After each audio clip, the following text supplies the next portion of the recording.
What's up, military millionaires? I'm your host, David Pere, and I'm here with my co-host, Alex Felice, and his dog. And we have today on the show, we've got William Branum, who is a retired Navy SEAL, the CEO of Naked Warrior Recovery, which is a CBD company. And then he also does coaching through Navy SEAL Mindset. He's done some real estate. He's done some 1031 exchanges, including he lives in a place in Oahu that I probably made 5 offers trying to buy houses and was unsuccessful. So I'm super jealous of the town that he lives in Kailua, which is just beautiful. So we've had a few conversations, and Will's helped me out a little bit here with my transition out of the military, and we had a lot of fun. So thought we'd bring him on the show and talk about him building his businesses and some of the mindset stuff, and really just helping you guys out with that entire piece. So Will, thanks for joining us today, man. Welcome to the Military Millionaire Podcast, where we teach service members, veterans, and their families how to build wealth through personal finance, entrepreneurship, and real estate investing. I'm your host, David Pere, and together with my co-host, Alex Felice, we're here to be your no BS guides along the most important mission you'll ever embark on, your finances. Vehicle 1, you're clear to depart friendly lines. Roger, Vic 1, Oscar Mike. What's up, guys? Today I wanted to stop and sponsor my own podcast by myself, which is a little cheesy, to tell you about the course that I'm launching called From Zero to One, Real Estate Investing for Beginners.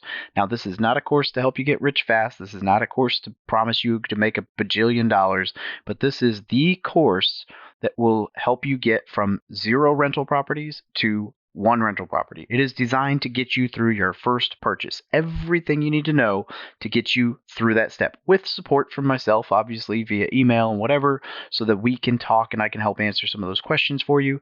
And it is extremely affordable right now because I'm launching it for only $97, which, given the amount of content in there and the testimonials I got from the people who tested it beforehand, I am super on the low end for that price, but I'm going to probably have to bump it up in a little while. But for now, to test the waters and see exactly how many people I'm able to help with this, I want it to be extremely affordable because I want to help service members and veterans get their feet in the water. So if you are interested in learning about rental properties and you just want to learn how to get your first one, and then there are some bonus episodes in there to help you advance past that. But if you really just want to know everything you need to know to buy your first property without screwing yourself over, this is the course for you. Go ahead and check it out. The link will be down below in the show notes. And back to your episode. Yeah, thanks for having me over here. Yeah, Pretty stoked to be here. Absolutely. So I'm stoked to have you on the show, and I appreciate your patience as we tried to break our microphones while in anticipation of the podcast. It was awesome to watch. It was awesome to be a part of that. We're trying to, I mean, whatever we got to do to sound better. So anyway, why don't you give just a short background about you and kind of bring us up to speed on where you're at right now as a man with a job, a company, a coaching. I mean, you're a man of many facets at this point. I do have a few irons in the fire as I try to build this thing. So again, my name is William Branum. I spent 26 years in the Navy. 23 of those years were in the SEAL teams. And the reason it's 23 years instead of 26 is because I made some tactical errors along the way. Number one, I wasn't really physically prepared to join the SEAL teams because I joined boot camp. I took the SEAL screening test and I failed it, but really I didn't fail it. I quit on myself. I could have done more push-ups, but I was like, it's going to be really hard. And then I eventually ended up on a ship in in Yokosuka, Japan. And because I had taken a school that was very critical to the Navy detailer wasn't going to let me go to BUDS. And it wasn't until the CNO came to my ship in Yokosuka, Japan, had CNO's call and said, is it okay, here's my vision of the Navy and whatever. And does anyone have any questions? And I raised my hand and I said, yeah, I was the second person he called on. I joined the Navy to be a SEAL, but my detailer won't let me go because I'm too critical, he says. But I think I deserve a chance to go to BUDS. And so he turns to my commanding officer and says, is he a good guy? My CO says, yeah, he was the sailor of the quarter this quarter. And so he turns back to me and he says, you'll be in the first class after your PRD. 6 weeks later, I'm off to California to start SEAL training. So Wow.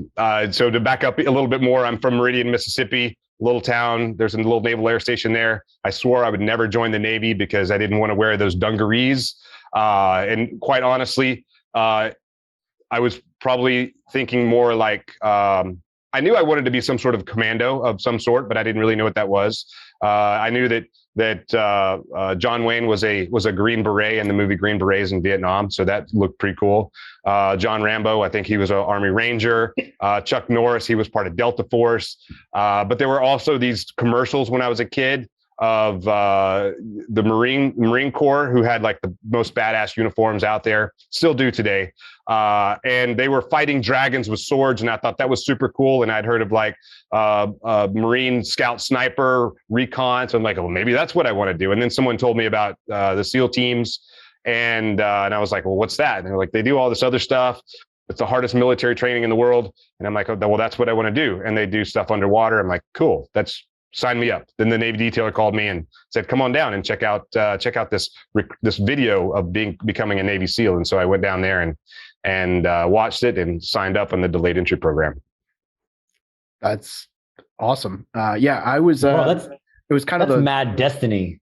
kind of the running joke at Marine Corps boot camp when we, go on our final Crucible event and hike the final hill. That's like, well, where's the dragon? Aren't we right?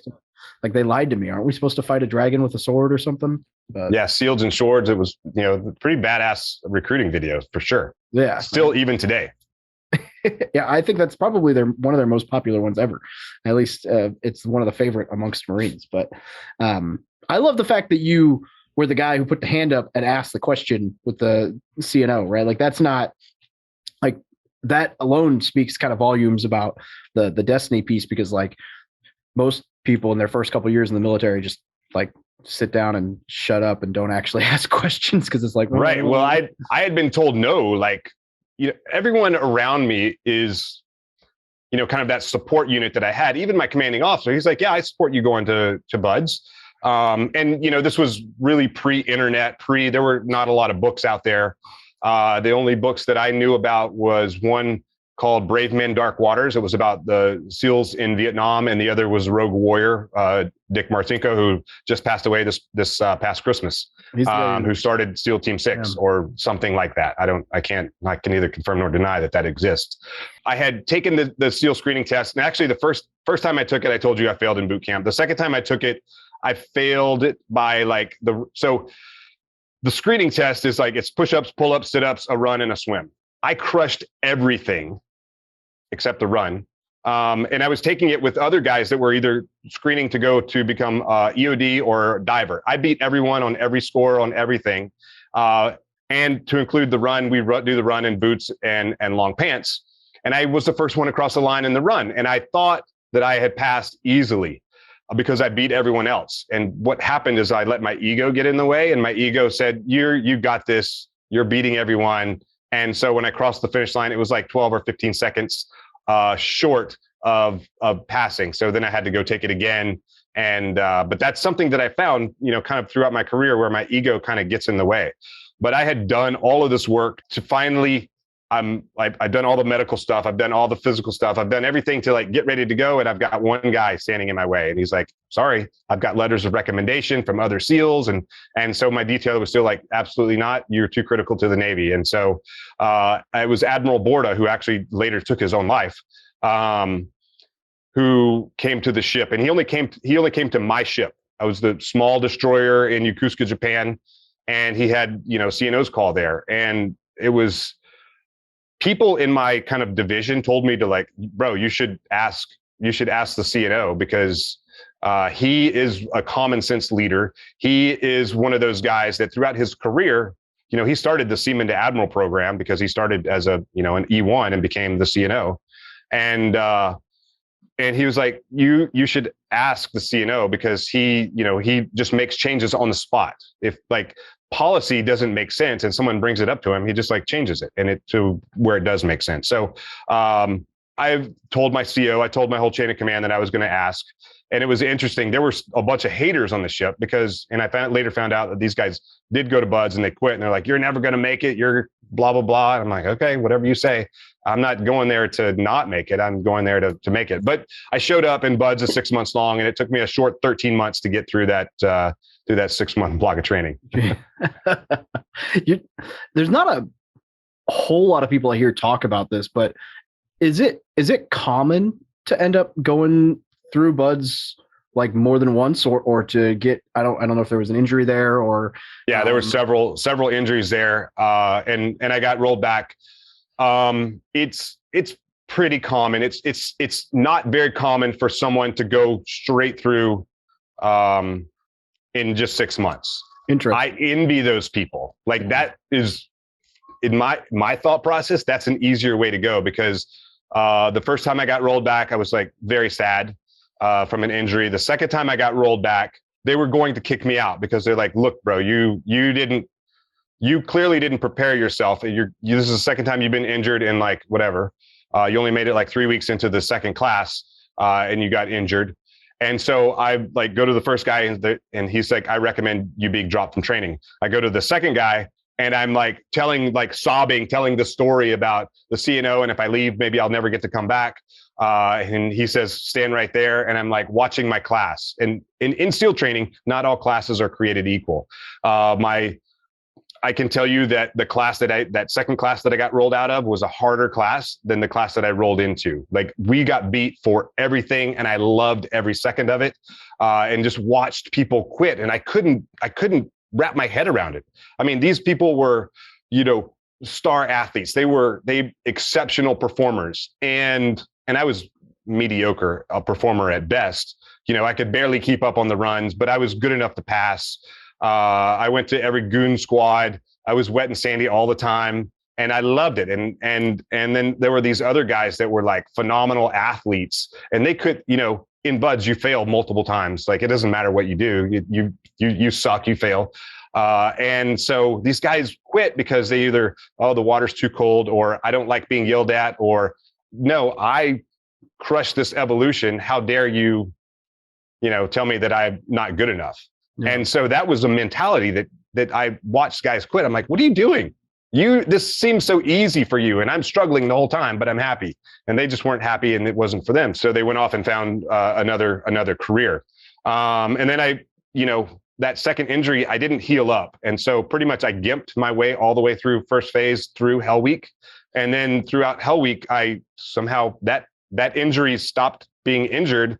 And I finished Hell Week. And then 2 weeks after Hell Week, these stress fractures had developed so powerfully from, limping on the other leg, I got rolled one more time. But because I had made it through a major block of training, they're like, okay, keep going. It made it through injured. They're like, okay, you want to be here, so go heal up and come back for the next class post Hell Week. So that took me 13 months to the day that I checked into SEAL training.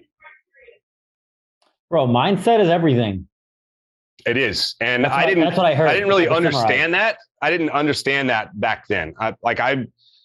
Failure wasn't like, it wasn't an option. And I mean, it is an option, but if I had failed and kicked, I'm coming back, I also think it's interesting. Like, that's something you really wanted, but I think, I wasn't a SEAL, but when I was in the Army, I was attached to a SF unit. So I was around those guys, operators, all the time. And it's interesting to me how many, there's, obviously people are different. Some people really want it, and that's what they want to be. And then some people, like you said, they can do it, but that's not what they really want. And sometimes they get through the course and they find out that's not what they really want. Right. So I think it's really interesting in life where, like, you have a really don't quit attitude, which I love. And it's obviously very valuable. I wonder how many people get stuck on the wrong thing and then don't quit. I can tell you that I was that, without giving too many details, because I'm, 12 years later, I'm still in litigation. But I'll tell you that I had a relationship that was very toxic, but I stayed in it because of children for 11 and a half years. 10 and a half years, so that other person was able to take a part of my retirement. And I'm still like, but I wasn't going to quit. I was staying in it, even though I was completely miserable, and not fulfilled. But I was just like, this is what I have to do. I'm not a quitter. But so you have to learn, it's not quitting, getting out of that relationship. What it is improving your quality of life. And so it was the other person who wanted out. And so I was like, oh, this is the happiest day of my life.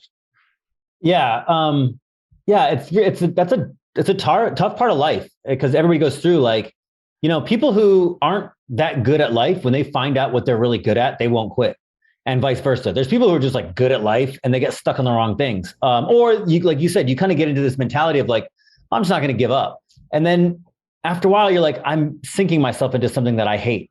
Like, who's winning? And so I don't have any answers. I'm living life just like everybody else, figuring it out along the way. But I find it very, it's really fascinating that you seem to have found the right thing for you. And then once you kind of got there, you say the struggles you have, none of them are mindset struggles. All your struggles are like, obviously some are physical. Some are, I guess, for lack of a better term, bureaucratic, right? But like, you knew where you needed to be, and then it was just an inevitability. It was just a time. Right. It was, early on. That was early on in my career. Later on in my career, there were some mindset struggles. There were some things that I struggled with a lot. And it was, this noise in my head that I can't turn off, that I like to call baggage. I don't call it PTSD. I don't call it anything like that. I just call it baggage, because we all have baggage. It doesn't matter what walk of life we come from. If in the military, deploy, construction worker, stay-at-home mom, we've all got some baggage. And it's from, maybe it was some trauma that happened to us as a kid. Maybe it's some toxic relationship that we've been a part of. Maybe it's something that has happened in our professional life. There's all this baggage. And really, that's what the get naked mindset is about. And then that baggage oftentimes is ego.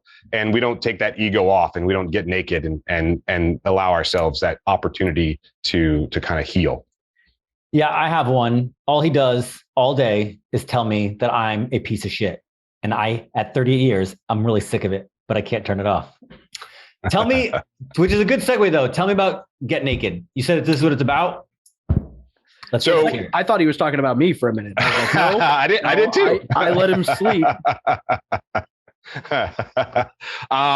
So the Get Naked mindset is just that. It's about taking your ego off and kind of setting in the corner and being a little bit vulnerable. And to kind of share my story is, as I was transitioning out of the military, which I wasn't really prepared to do. We all have these life changes, like life transitions, and, transitioning from the military is a gigantic one. It was for me, and I think for lots of other veterans, but, I've got a lot of baggage, and I had all this noise in my head that I wasn't able to turn down. And so I turned to alcohol as my medicine of choice, and pretty much drank myself to sleep every night. That, for number one, that's not good for your brain. It's not good for your body. It's not good for performance. It's not good for anything. And I'd heard about this molecule called CBD, and I eventually, a buddy of mine gave me a bottle. And I tried it, and maybe that night I slept a little bit better, and maybe the next day I was a little less pissed off. And I like to say that, water boils at 212 degrees, and I was probably living at like 210 degrees. And it wasn't like, it didn't happen overnight. It was this cumulative pain, this cumulative, like, being attacked, this cumulative people putting baggage, weight into my rucksack that I would just continue to carry around. Some of it I put in myself, and other people put other weight into this baggage that I'm carrying around. And so over about a 30-day period, I was able to have a little bit better self-talk. What CBD did is it helped turn that noise down in my head, and I was able to have a little bit better self-talk. And that is how I eventually started, Naked Warrior Recovery, which is a CBD and supplement company. But while I was trying to figure out like what my mindset was supposed to be again, and how I was going to, excel in this new life, this life transition that I'd gone through. I say that the transition from the military to civilian life is the hardest military mission I've ever been on. And I'm still on it. I'm still figuring it out. I'm still mission planning, and I'm still doing all this other stuff. But so what I did is I first I had to like figure out like how to heal myself. So I learned to take my ego off and set it in the corner. And then I came up with the, sort of the get naked mindset. And naked is an acronym because in the military, we like acronyms. Acronyms help us remember things. And naked is something that's super easy to remember. And it's not about being physically naked, although that's super cool. It's more about being your authentic self. And so naked, it really stands for, the N is for never quit. The A is accept failure. The K is kill mediocrity. The E is expose your fears. And the D is to do the work. And because we're talking about taking action with your life and changing your mindset, it's really to think like a Navy SEAL, you have to get naked and take that ego off and never quit and accept failure and kill mediocrity and expose your fears and do the work. And so I have like this whole kind of an idea. I've got a PDF that I share with people. And if you go to the website, 5sealsecrets.com, the number 5sealsecrets.com, put your name and email in there. And I'll email you this PDF of the 5 SEAL secrets. And it really lays out like never quit isn't about like never quit being in a toxic relationship, never quit trying to stop drinking or smoking or doing unhealthy habits. Never quit means never quit on yourself, never quit on the people that are around you, never quit trying to improve your fighting position, trying to improve your quality of life. And so that's kind of what I was talking about earlier. I was in this toxic relationship and I had this never quit attitude.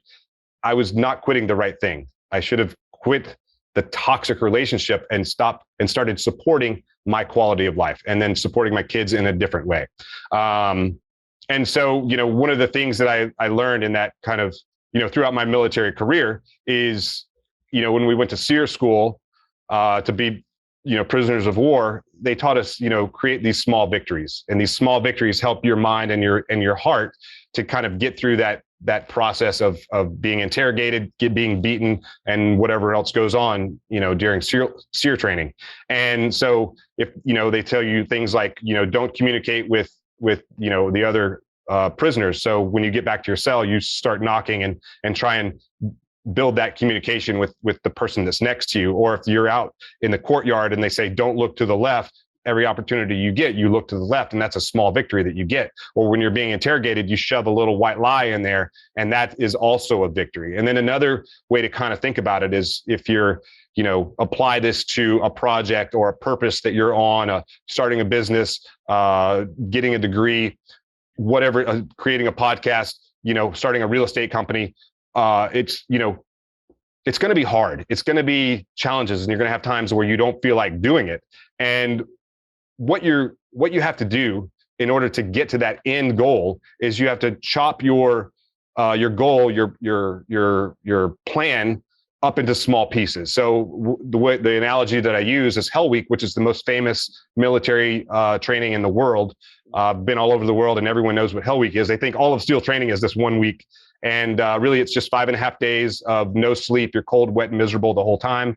And but there's one thing that's constant during Hell Week is they feed you 4 times a day. It's not like Ranger School where they don't feed you. Hell Week, they feed you 4 times a day because you're burning a lot of calories. And so all you have to do, no matter how miserable it is, you have to make it to that next meal. And so every time you make it to that next meal, that's a small victory. Like you didn't quit, they didn't break you, you're golden. And then you just keep going and keep doing that and keep creating these small victories. And that's really what never quit is all about. The A is accept failure, because failure really teaches us lessons that we could never, ever learn on our own. And I look at failure as like, it's like a foundation to success. Sometimes it's like a rungs on a ladder, or sometimes it's stairs in the staircase. And you don't have those failures until you don't have those steps to get where you're going until you have that failure and you learn that lesson. And every time you fail, you learn a lesson and you get a little higher and a little closer to that goal. So you accept those failures, and those, create, help you to create success in your life. The K is kill mediocrity, because let's face it, we're surrounded by mediocrity every single day. And, you can hit a button on your phone and pick what color bananas you want from Instacart or whatever, or have the ice cream delivered to your house in 30 minutes or less. So this technology that we have has made us to be more dependent on it. And really it just kills the drive and desire that we have, because we don't have to work hard. And so the way that you kill mediocrity is you have to compete. And competition is that biggest thing the competition with your ego is the biggest thing that's kicking your ass every single day, because your ego knows your strengths, it knows your weaknesses, it knows everything about you, and it knows exactly what to tell you to make you quit on your goals, to quit on yourself. And so what I tell people is they need to compete in kindness, compete in giving, compete against your ego. And once you learn to beat your ego, then nothing can stop you. And when you learn to kill that mediocrity in your life and you kill that ego in your life, you will improve your life and the lives of the people around you. The E is expose your fears. And I know I'm getting a little long-winded here, but the E is fear is kind of that thing that I was talking about earlier. That's that noise that consumes your brain, that lives deep in the deep, dark part of your brain where you don't want to tell anyone about, you don't want to, discuss it with anyone. You just think you can control it and compartmentalize it and not share it with anyone. But, that fear comes out at night. So I look at fear as like a vampire. A vampire, it lives in the darkness and it sucks the life out of you. And so fear does exactly the same thing. It lives in that dark place in the back of your brain and it sucks the life out of you. I can't tell you how many times I've been driving in my car or my truck and I'm having arguments with myself about something that doesn't even matter, or I can't sleep at night because I have all these thoughts and fears going around in my head. And so what I've learned is you have to expose those fears. And, there's different ways you can do it. Let's say you're bullied as a kid, you have low self-esteem, go take a Brazilian jiu-jitsu class for a year. You're going to be forced to learn. You're going to be forced to fight someone every single day you go to class.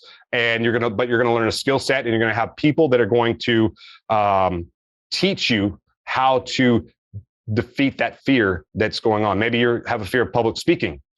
Go take a public speaking class. And what you're going to learn, or an acting class, and what you're going to learn is the people in that class, they want you to succeed.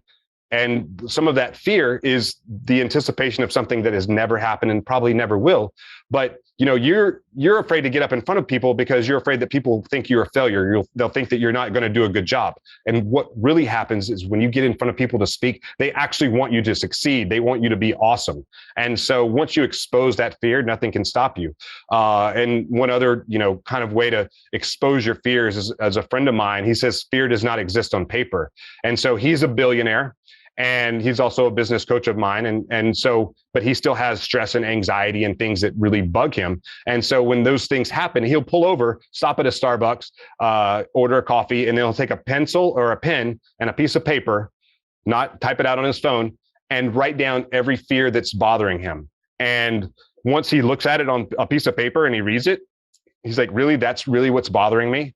So now he's exposed that fear. He exposed, like you kill a vampire by exposing it to sunlight. He exposed that fear to the world. And now he controls the fear and the fear no longer controls him. And then the D is to do the work, because you know what? All of this is about taking action. It's about changing your mindset. It's about doing stuff, not being mediocre. It's about never quit, accepting failure, killing mediocrity, exposing your fears, and doing the work. And that's really what the get naked mindset is about. I don't have any questions. That was a good, no. So I really like the part about the, at the end there, the writing down, because there is something so therapeutic for me for writing out, whether it's goals or whatever, journaling, writing out thoughts, writing out stuff. So I think there's definitely something to putting pen to paper and putting words out. I mean, when I first started writing, part of it was because it was like therapeutic to get words out on paper or even write blog posts or whatever. So How long did you drink for? How long? Till I passed out, pretty much. I mean, how many years? A few. I mean, it certainly started before I got out of the military. Yeah. Drinking, I know this is going to be controversial. I'm of the opinion that drinking is the worst substance of them all. Oh, it absolutely is. I mean, it's interesting that like marijuana is banned, but that's socioeconomic. There were political reasons that it was banned, but yeah. No, but there's things that are legal that you can get prescribed that are pretty nasty, but alcohol is the most available, and I think it's the worst. 100% agreed. Yeah. So alcohol, because it's most available, the reason I brought this up is because it's probably the most commonly abused by most Americans, certainly our listeners, military guys. My guess is there's not that many people who are listeners who are doing cocaine or opiates or amphetamines, but there's probably a lot of drinkers. and it's Definitely have a lot more alcohol out in the fridge than I do cocaine. So yeah. Yeah. Nobody hangs cocaine out in the house. You just do it. I mean, if you look at what alcohol does to your brain, it creates so much damage. It disrupts your sleep. It is really probably one of the worst things that you could do. And I think it's to your body. We still do it. I think in very small doses, a glass of wine a night or something like that. There are some benefits to that, but I think but how many of us just do that? It's either all or none. And to be fair, you're an all or none kind of guy. So it's true. The reason why I brought that up is because I was an alcoholic. I didn't know that I was an alcoholic, which is another interesting part of alcoholism. I thought I was just having fun, drinking a bunch. Sure. But it's really catastrophic on your physiology in many ways. And that's why I brought it up. But it is also a good segue to CBD. Right. How'd that fix? So kind of like what I talked about earlier is CBD was a modality. Mindset was a modality. All these are there's not like one thing that fixes everything. Number one, it all takes work, and there's many pieces to it. I call it 5 steel secrets to get naked. But CBD was a modality that helped turn that noise down in my head. It not only helped turn the noise down in my head, it helped me, help those triggers that come along at, when I'm living at 210 degrees, like I'm just ready to hit the boiling point pretty much at any moment. What I noticed is over time, it just took me longer to hit that boiling point. And it also, something else that happened. So what kind of the bro science of CBD is, it reduces chronic inflammation, it reduces stress and anxiety, and it helps support what's called the endocannabinoid system, which is this giant neuroreceptor system that's in all mammals. And it's kind of new science, this endocannabinoid system, because the way it was discovered was in the 90s, scientists were trying to figure out how does medical marijuana help people. So they put a radioactive isotope on a THC molecule and put it inside the human body so they could track and see what it was doing and where it was going and how it was helping. And that's how they discovered this whole giant neuroreceptor system. And so this endocannabinoid system is connected to every system in your body, your central nervous system, your respiratory system, your digestive system, immune system, endocrine system. It's connected to everything. And so why, some people are saying that CBD cured their cancer or cured their whatever. CBD isn't curing anything. It's more like a super multivitamin. And what it does is it helps. So if you have one system out of whack, that's going to bring all the other systems really out of balance. So what CBD does is it's a endogenous, actually CBD is an exogenous cannabinoid, because your body makes endogenous cannabinoids that support that endocannabinoid system. And so sometimes you don't make enough, or you just need more support. And so CBD comes in, it fills in the gaps, it unlocks those keys of the endocannabinoid system and helps bring it back into homeostasis. And once your endocannabinoid system is back in homeostasis, the other systems come back into balance, and your body is able to heal itself the way that it's naturally supposed to. Helping chronic illnesses. This is not medical advice by any stretch of the imagination, but it is just. But it's new science, because CBD was a Schedule I drug up until the passing of the Farm Bill in December 20th of 2018. So from there, now you see CBD stores pop up all over the place. But I would be very careful in what you get when you're buying or using CBD, because the FDA has done several spot checks, and they found that more than 70% of the CBD products in the market, they either have higher than the legal 0.3% or less legal limit of THC. They have heavy metal, they don't have CBD in them. They don't have the amount of CBD they say they have in them. They have high levels of heavy metals like mercury, arsenic, and lead, because the hemp plant, which is where CBD comes from, is a bioaccumulator. That means it pulls all the good stuff out of the soil, it pulls all the bad stuff out of the soil, and it's such a powerful bioaccumulator that they're using hemp plants at Chernobyl to clean the radiation out of the soil. So you don't want to get any Chernobyl CBD, because that would probably ruin your day. But the reason that it's important is you need to know really kind of where the product is coming from.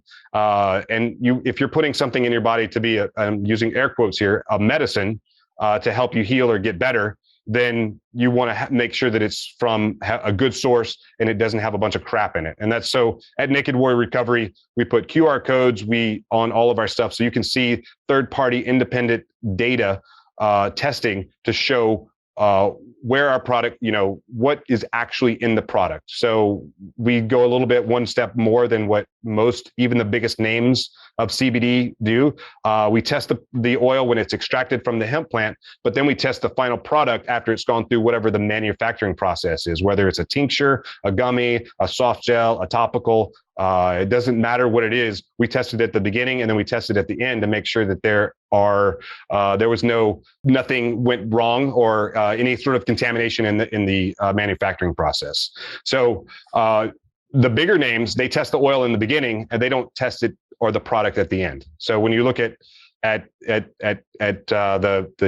certificates of analysis, and if companies aren't providing those for you, or they just have one that's super old on their website, then you probably should not trust that company. You should be able to go in and see exactly what lot, what you're actually putting in your body and what you're purchasing. So, okay, but here's what really happens. I go to the store, I look at CBD, I take it, I feel like it does nothing for me. Yep. So I buy a bunch of weed and I'm happy. Yep. So CBD works on a different neuroreceptor than THC. And just to kind of give you an example of that is generally you don't feel anything when you take CBD. And like I talked about in the beginning, I took it, that first time and I'm like, maybe I slept a little bit better and maybe I woke up a little less pissed off. Maybe, I don't really know. But what I noticed is over time, I felt less bad. I was further away from that boiling point, from that 210, 212 degrees. I went from like 210 down to like 190, out of that red zone and more into like an orange or a yellow zone. And then I stopped taking CBD and I started getting closer to that, back to that, like triggered things would fire me up a little bit faster. Something else that I noticed is I'm 100% disabled. I got lots of aches and pains, and the pain that I have, daily pains, were less bad. They were less sharp. I would do certain movements, the stabbing, sharp pain, taking CBD over time, it was just less bad. And when I stopped taking it, I started getting those sharper pains, those more dramatic pains again. I started getting more irritable again. And I've had that feedback from a lot of customers. And even when they take so I have an energy drink. It's got 12.5 milligrams of CBD in it, 75 milligrams of caffeine. And so it's a small amount, but it gives you a clean, focused energy. And so I have like some CrossFit customers that she sells the product in her CrossFit gym for this one person, for example. And she was taking the energy drink for a while, and then she ran out and she stopped taking it. And she was like, I'm just super pissed off. Like, I don't know why I'm getting more agitated than I was, a few weeks ago. And then she realized, like, she ordered more energy drink. And then she was like, and she called me. She was like, listen, I know this sounds weird, but your energy drink actually makes me less stressed. And I was like, well, that's kind of what CBD does. Like, you don't feel it. You don't feel high. You don't feel anything like that. What happens is how you know it's working is you feel less bad. You feel less stress, less anxiety. You sleep a little bit better. It's not rainbows and unicorns when you take CBD. You don't get high like you do with THC. And as a matter of fact, CBD and THC are kind of antithesis. So if you take THC and you start having like a lot of THC, I've never tried it, You've never tried it? I have never tried THC. No, I'm actually still, I have a contract job. I still maintain my top secret clearance. I do get drug tested. I'm getting the wink, wink. I know what's going on here. I feel it. I hear you.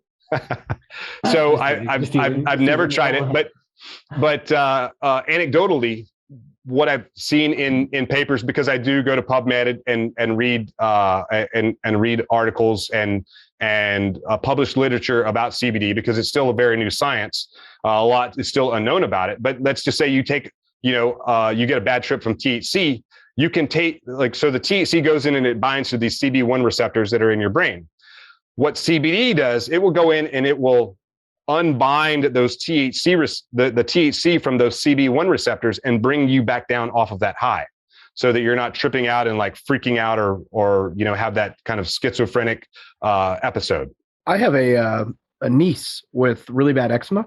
She's tried everything, right, to get her eczema to go away or whatever. And the only thing that's ever worked is this like CBD infused ointment, whatever that she uses. So yeah, I mean, there's definitely. I mean, some of it, some of that is it's reducing the chronic inflammation that's causing some of that. And I don't know all the, again, it's very new science. It's not like you take 2 of these and call me in the morning. It's not like taking an ibuprofen. It acts differently. It's working more on chronic stuff. It's working on chronic illness. It's supporting that endocannabinoid system to bring things back into balance. So it's bringing her skin back into balance. And that's kind of, those are the more of the pathways that CBD works on. Stumped you both. Awesome. Yeah, it's interesting stuff. I've tried it because you know what they say. The only thing I know about CBD that was always like, they say they sell it as a miracle cure, right? Because it's got very low negative side effects. Good for stress and anxiety. I know people with epilepsy take it, and I've watched it, and you're like, it cured it, not cured it, but in the moment, right? It turns off that episode. And so CBD. So the FDA they're not yet willing to regulate CBD. It's still very Wild West. So that's why I say be very careful about what brands you use. Someone asked me once upon a time, what's the difference between your CBD and the CBD that I get in the gas station?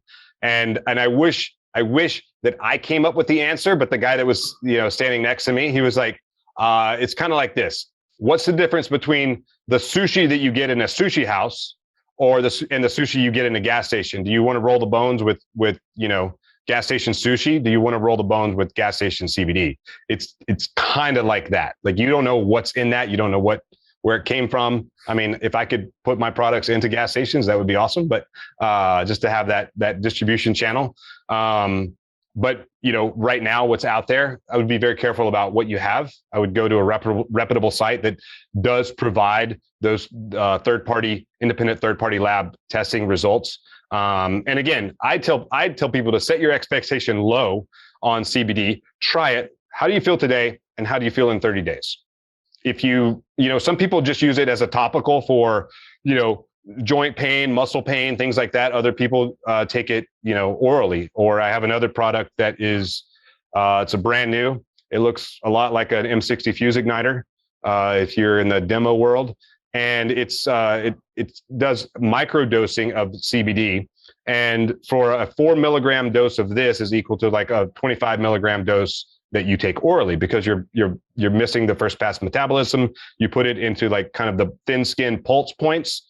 And so you're getting that microdose of CBD into the body, into the bloodstream much more quickly, so it can affect the body a little bit faster than if you were to take it orally. And actually, there's multiple ways that you can take CBD. You can take it, the fastest way for it to get into your bloodstream is through a contraceptive, enema type.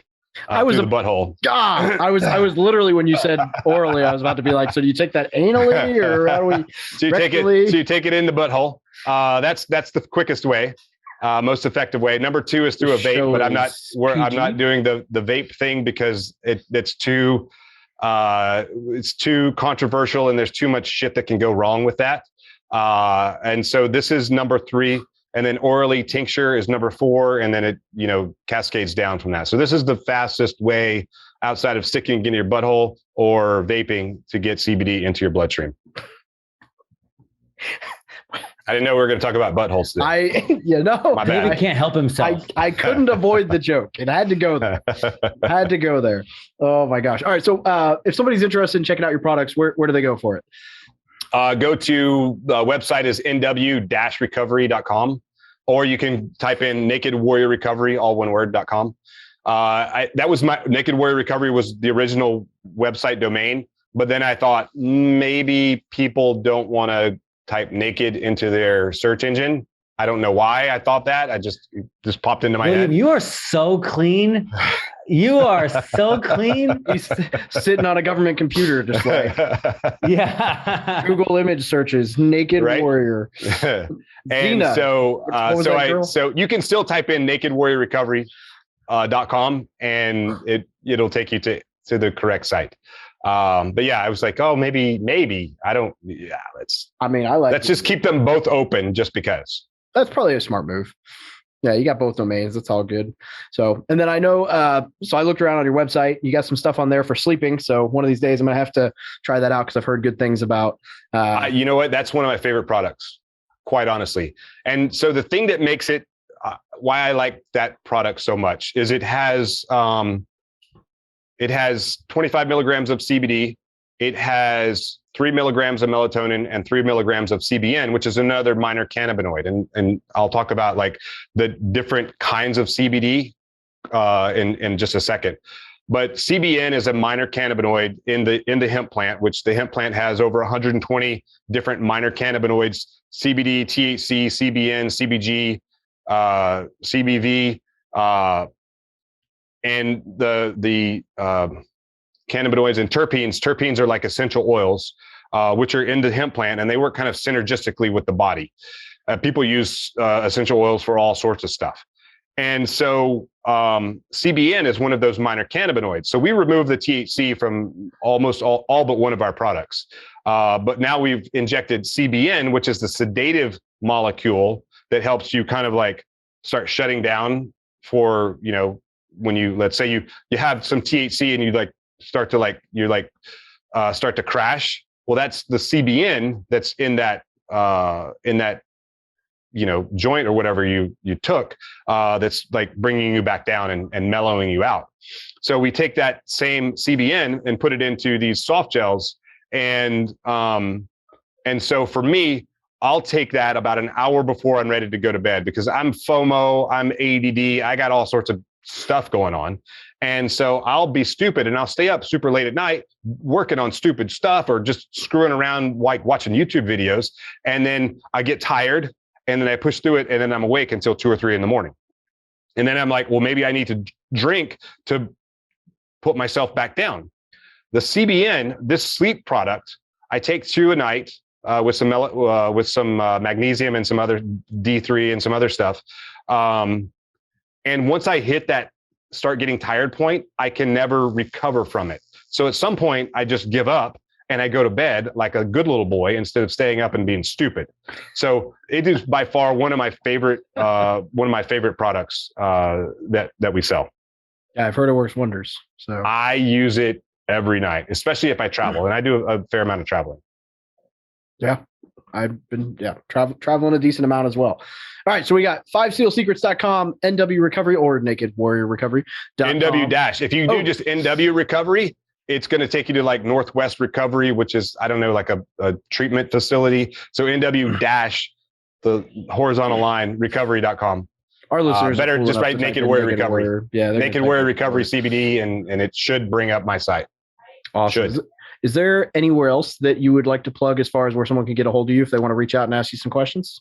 I am on Instagram at Naked Warrior Recovery or at william.r.branum. I post the same stuff on both sites. So, we have CBD. I do some keynote speaking for kind of teaching the Get Naked mindset.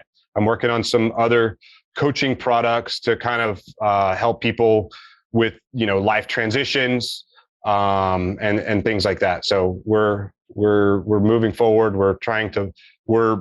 I'm building. I'm in the process of building. If you want to ask me about 1031 exchanges, I would have to push you over to my wife because she's much smarter about that than I am. Oh, I screwed that up the first attempt. So you hire a 1031 attorney to be a part of that. David's not that good at real estate. Spend the $1,000. It's fine. I got hosed by a 1031 guy. He kept my money and I didn't get the tax benefit because he messed everything up. But that's neither here nor there. Well, thank you so much for joining us today. Yeah, thanks for having me on here. I've appreciated your phone calls over the last couple of weeks, and you've helped me out a lot, so I appreciate it. Hopefully I can bring some value to your folks here, and I appreciate you guys. You guys are awesome, and thanks for having me on here. Yeah, absolutely. This is the first time we've had anyone talk about CBD or THC or any of that on here, and it's fascinating to me because I don't know diddly about it. So it's a whole new world out there. I just quit What'd you quit? THC. Terrible habit. Oh, okay. So all right. So one more really quick thing. So again, this is, have